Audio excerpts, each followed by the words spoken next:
সবাইকে জয় যিশু, হালেলুয়া, প্রেজ দ্য লর্ড। তো প্রভু যিশু নামে সবাইকে অসংখ্য ধন্যবাদ।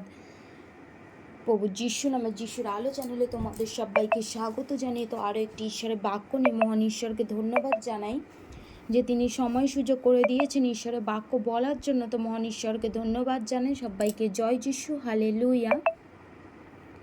তো আজকের বাক্য যিশাইয় 66 অধ্যায় 7 পদ। তো ব্যথা উঠিবার পূর্বে সিয়ন প্রসব করিল, তাহার গর্ভ যন্ত্রণার পূর্বে পুত্র সন্তান ভূমিষ্ঠ হইল। এমন কথা কে শুনিয়াছে? এমন কার্য কে দেখিয়াছে? এক দিবসে কি কোনো দেশের জন্ম হয়? কোনো জাতি কি একেবারে ভূমিষ্ঠ হইবে? ফলে গর্ভ যন্ত্রণা হইবা মাত্র সিয়ন আপন সন্তানগণকে প্রসব করিল। হালেলুয়া।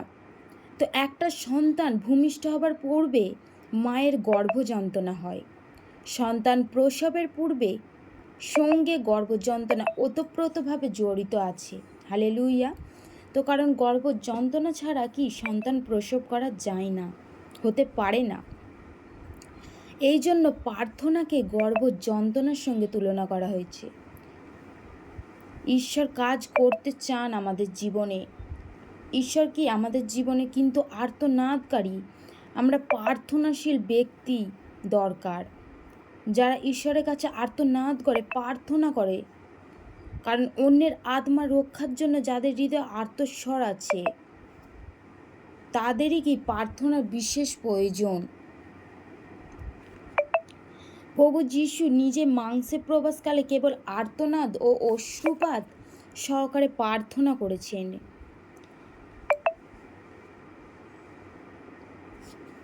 যদি আমরা দেখি ইব্রিয় 5 অধ্যায় 7 পদে, তো কি বলছে ঈশ্বরের বাক্য? 7 অধ্যায় 25 পদে, যাহারা তাহাদিয়া ঈশ্বরের নিকটে উপস্থিত হয় তাহাদিওকে তিনি সম্পূর্ণরূপে পরিত্রাণ করিতে পারেন। হালেলুয়া।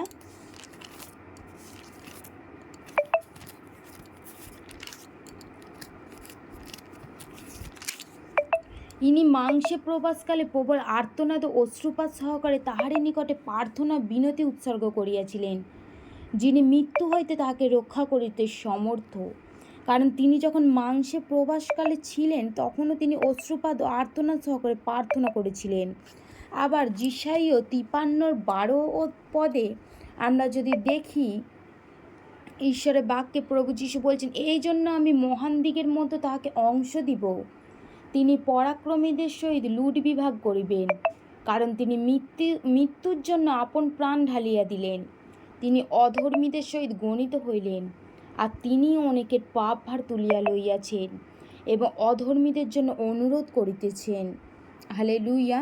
তিনি পাপী মানুষকে রক্ষা করবার জন্য তার অন্তর এত ব্যথিত ছিল যে তিনি সতত তাদের জন্য পিতার কাছে বিনতি করতেন।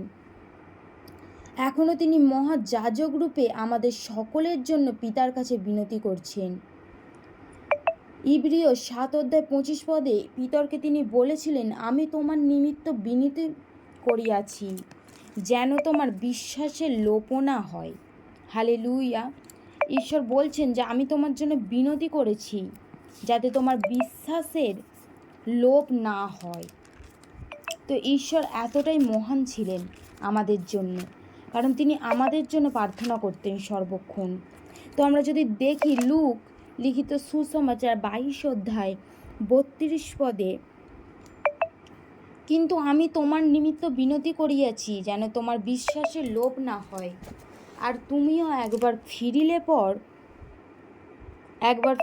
পর তোমার ভাতৃগণকে সুস্থির করিও। সুতরাং আমরা যখন প্রভুর বিনতির গুণে রক্ষা পাচ্ছি এবং খ্রিস্টীয় জীবনে বলবান হচ্ছি, তখন আমাদের প্রয়োজন অন্যকে রক্ষা করবার। এই জন্য আমাদেরও পিতার কাছে নিরন্তর বিনতি প্রার্থনা করা উচিত, সর্বক্ষণ আমাদের প্রার্থনা করা উচিত। লোটকে রক্ষা করবার জন্য আব্রাহাম ঈশ্বরের কাছে কতই না বিনতি করেছিলেন। তো আমরা বাক্যের মধ্যে জানতে পেরেছি, স্বর্গদূত পাঠিয়ে লোটের পরিবারকে বার করে আনলেন। লোট তার ধার্মিকতার গুণে রক্ষা পাননি, কিন্তু আব্রাহামের বিনতির গুণেই রক্ষা পেয়েছিলেন। এই জন্য আমাদের অন্যদের জন্য আর্তনাদ করা অনেক প্রয়োজন আছে।